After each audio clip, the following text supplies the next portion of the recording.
بسم اللہ الرحمن الرحیم۔ اب اس کا معنی ہے ناگواری محسوس کرنا۔ قیامت کے دن انسان بھول جائے گا کس کو؟ رشتہ داروں کو۔ حق کے سچے طلبگاروں کو اہمیت بیان کی گئی سورہ ابس میں۔ حق کو قبول کرنے کے لیے ضروری ہے، کیا ضروری ہے؟ حق کو قبول کرنے کے لیے دل کی بصیرت۔ حضرت عبداللہ ابن ام مختوم رضی اللہ تعالیٰ عنہ کا ذکر ملتا ہے، کس میں ملتا ہے ان کا ذکر ملتا ہے عزیز طلباء سورہ ابس میں۔ بسم اللہ الرحمن الرحیم۔ ابس کی وجہ تسمیہ تحریر کریں۔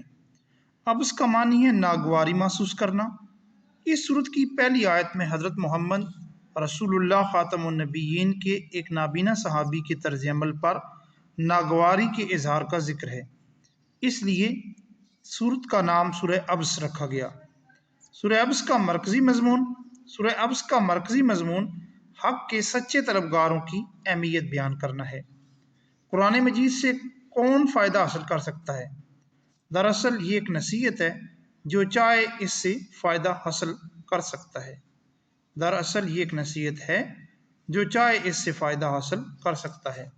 قیامت کے دن نافرمانوں کے چہرے کیسے ہوں گے؟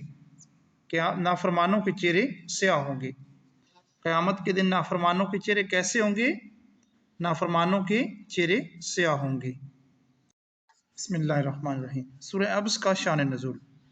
سورہ ابس کے نازل ہونے کا واقعہ کچھ یوں ہے۔ ایک دن حضرت محمد رسول اللہ خاتم النبیین قریش کے کچھ بڑے سرداروں کو اسلام کی تبلیغ فرما رہے تھے۔ اس گفتگو کے دوران ایک نابینا صحابی حضرت عبداللہ ابن مختوم رضی اللہ تعالیٰ عنہ وہاں آ گئے۔ وہ نابینا تھے، اس لیے یہ نہ دیکھ سکے کہ آپ کن کے ساتھ گفتگو میں مصروف ہیں۔ انہوں نے آتے ہی حضرت محمد رسول اللہ خاتم النبیین سے کچھ سکھانے کی درخواست کی۔ آپ خاتم النبیین کو ان کا یہ طریقہ پسند نہ آیا کہ دوسروں کی بات کاٹ کر انہوں نے بیچ میں مداخلت کر دی۔ اس لیے آپ خاتم النبیین صلی اللہ تعالیٰ علیہ وآلہ وسلم کی چہرہ انور پر ناگواری کے آثار ظاہر ہوئے۔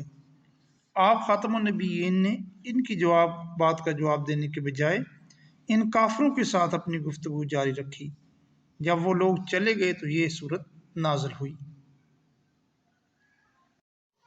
سورہ ابس کا تعارف اور مضامین۔ سورہ ابس قرآن مجید کی 80 نمبر سورت ہے۔ یہ مکی سورت ہے۔ اس کا 1 رکوع اور 42 آیتیں ہیں۔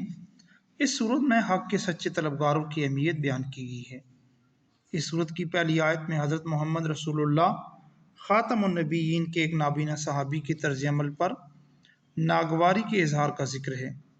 اس سورت کے آخر میں بتایا گیا ہے قیامت کے دن کی سختی انسان کو اس کے قریبی رشتہ داروں سے بھی غافل کر دے گی۔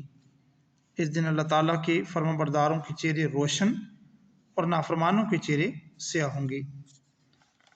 مضامین سورہ ابس کے شروع میں یہ بیان کیا گیا ہے کہ اللہ کے نزدیک کسی دنیاوی منصب یا دولت کی کوئی اہمیت نہیں، بلکہ ایمان اور اخلاص والے عمل کی اہمیت ہے۔ یہ غیر مسلموں کو اسلام میں داخل کرنے کی فکر عام ہے، تاہم مسلمانوں کی اصلاحی اور ان کی تعلیم کی فکر کرنا بھی ضروری ہے۔ بسم اللہ الرحمن الرحیم۔ حضرت محمد رسول اللہ خاتم النبیین بڑے سرداروں کو اسلام کی تبلیغ فرما رہے تھے، قریش کے بڑے سرداروں کو اسلام کی تبلیغ کر رہے تھے۔ اللہ تعالیٰ کے نزدیک کوئی اہمیت نہیں، اے اور بی دونوں، یعنی دنیاوی منصب کی اور مال و دولت کی کوئی اہمیت نہیں۔ اللہ تعالیٰ کا عظیم اور بابرکت کلام ہے قرآن مجید۔ سورہ ابس میں اللہ تعالیٰ نے اپنی خاص نعمت کے طور پر بیان فرمایا بارش کو۔ قیامت کے دن کی سختی انسان کو غافل کر دے گی قریبی رشتہ داروں سے۔ سورہ ابس کی آیات ہیں 42۔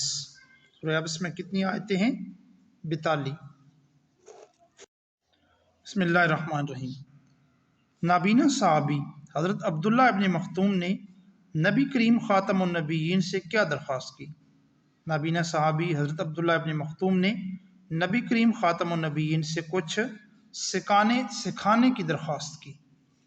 طالب علم اور عالم کی فضیلت حدیث سے بیان کریں۔ حضرت محمد رسول اللہ صلی اللہ علیہ وسلم نے ارشاد فرمایا، فرشتے طالب علم سے خوش ہو کر اس کے پاؤں کے نیچے اپنے پروں کو بچھاتے ہیں، اور عالم کے لیے زمین و آسمان کی ہر چیز مغفرت کرتی ہے۔ سورہ عبس میں اللہ تعالیٰ نے اپنی قدرت کیسے بیان فرمائے؟ سورہ عبس میں اللہ تعالیٰ نے بارش سے حاصل ہونے والے پھلوں، سبزیوں اور چارے کا ذکر فرما کر اپنی قدرت کا بیان فرمایا۔